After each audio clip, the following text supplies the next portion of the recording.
What's going on there, Twitch and YouTube world? I am pumped to bring a new video to you this week. There's a lot of stuff going around, and I think the biggest thing is, well, is GUNZZ really wiping? And the answer is yes.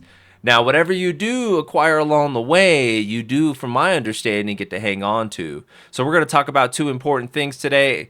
A, loadouts. B, what you should be focusing on spending that currency on, really just throughout your gaming journey until the reset hits.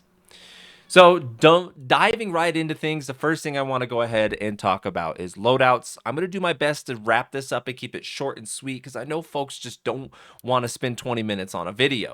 So first and foremost, the number one loadout that I'm going to recommend for most folks, if you like a long range style and you really like to kind of be more tactical in your overall approach and decide when you want to up the ante, it's going to be the Kestrel Kite combination. Now, you may have watched my stream a while back. For those of you who are really broke, I recommend at least starting off with the Ninja. If you pay for the pro version, use the Ninja Kestrel until you can afford to, get your own, and then run the Kite. I recommend the Nebula as an early starter as well. Those are going to be different variants of the Kite build. But the Kestrel build I'm using specifically is going to be the following. We got the Kestrel heavy stock. We have the 4x6 to 8. And I honestly think that this could be swapped out with the default if you want to put another attachment on. They're both extremely viable, but I think just this one is really nice because of the convenience of, 468. We got the noise suppressor for the Kestrel, and last but not least, the Kestrel light grip. Now, one thing I want to stress, y'all, is none of these builds are finite. If you think you want to tweak something, maybe you like more mobility and handling, play around with those stats and see what suits your play style the most. Keeping it rolling, next we have the Kite to complete this combination, and I'm using the following build. As you can see, I run the light stock with the light grip, the Kite drum mag, which is honestly optional. Any of the mags are going to do just fine in this gun if you want to try and get more squeeze in different stat areas. And then I think the noise suppressor for the Kite is a must-have. Honestly, noise suppression in this game is like really underrated, especially when the circle starts closing in. So that's a big why to why I choose that specific attachment over maybe the purple compensator, which is going to give you a ton of range. So some things to think about. Other than that, the default loadout for your limbs, ladies and gentlemen, is, in my opinion, going to be Paralyzer, Leapers, or Roadrunners, and Phosphor Fury. If you don't like the Phosphor Fury, I would probably go with something like a Recon Drone, because if there's anything that I can tell you, it's that information is king. There's a lot of dudes out there who's still trying to figure the game out, screaming and raging that folks might be cheating. And I was one of those guys when I first started. But the fact was, I didn't have information. And once I got that information at my fingertips, i.e. the Paralyzer, I started to become an unstoppable force in a lot of my exchanges.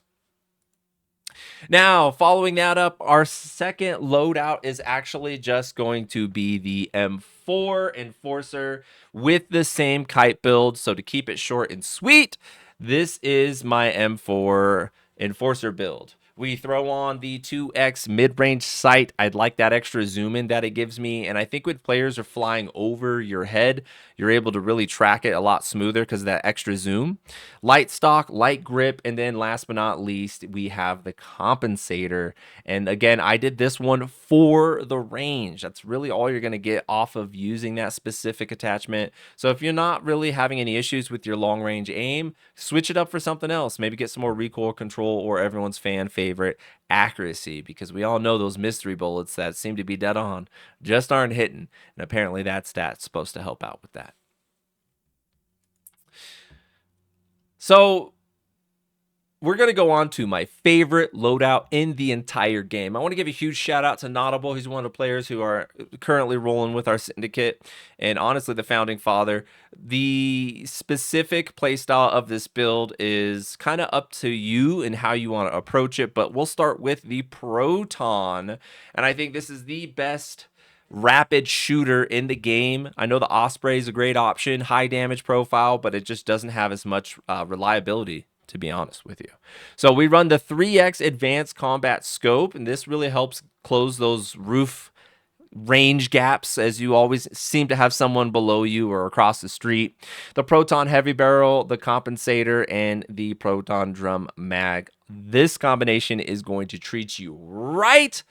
Take this gun for a spin. If there was any gun, if I could go back in time, other than the TAC-9, if I could go back in time, if there was any gun that I think would be my number one, it's definitely the Proton. I know there's a lot of guys out there who are probably using the Kestrel. Kestrel's probably the number one build universally, but folks, I'm telling you, Proton, Proton, Proton, switch it and thank me later. You're going to start dropping bodies like no tomorrow.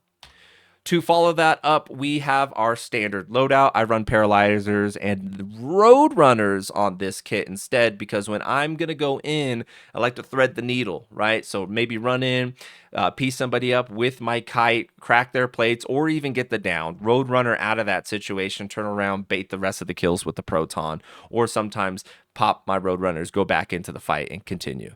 One thing that's a disadvantage is not having leapers. A lot of people like to do the leap over your opponent's head and drop a Phosphofuria on top of you. That's a really strong combination right now, right? Paralyzers, leap, bomb you, and you're done for. So right now, instead, this one's like run in, paralyze you, bomb you, or run in, get a knock, paralyze the guy going for the rescue or something like that, and then Phosphofuria for the 2-for-1 cleanup.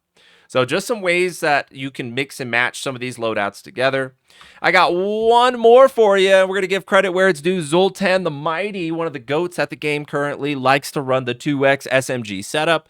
Now, my attachments aren't probably going to be the same as his, but I have found these to work wonders for me. So we're going to start off with the nail gun, arguably the second best SMG in the game. Woodpecker light barrel, noise suppressor for the Woodpecker, light grip, and the Woodpecker drum mag. Take it for a spin, see if you win, and I have a good feeling you're going to start to add this to one of your primary kits. Now, the reason this kit is so good is because it really plays off of the kite being your main weapon. I'm actually just using the Nebula because it was one of my starter loadouts, but I'm going to go ahead and swap it back out with my main kite build that you see here. And again, the kite, it's undefeated. All right. There's a reason this gun is going to be used the most. It's probably also the most likely to see a nerf, in my honest opinion. I do think instead of nerfing this gun, that it feels really good. SMGs are in a really good place, and I think shotguns are equally in a good place. So I would just worry about bringing the other guns up if I were to give any feedback to the developers. Like, don't break this gun. It actually is a really good gun to build the game around.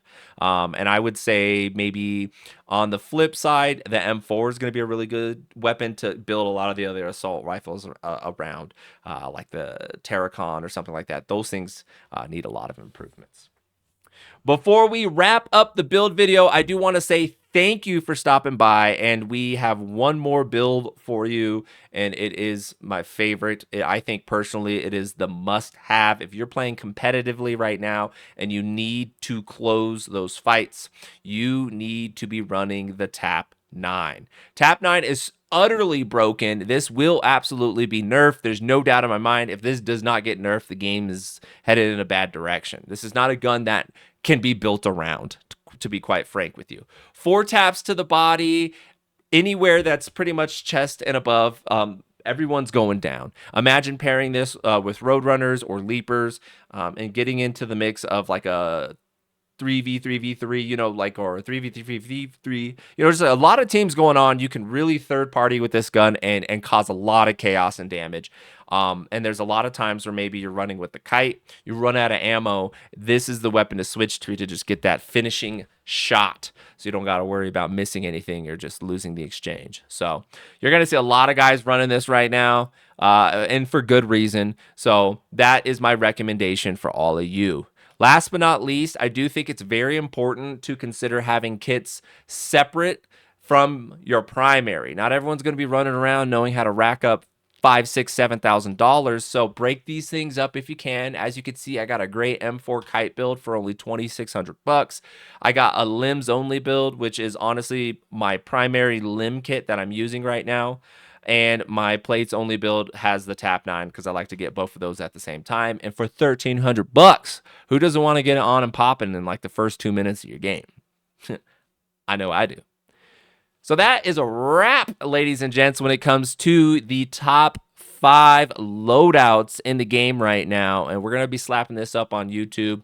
And I'm looking for some feedback. If any of you have some other builds you would like to see, drop them down below. Share them in the chat, and we would definitely like to get that included in part 2 as the game continues to evolve on a day-to-day basis.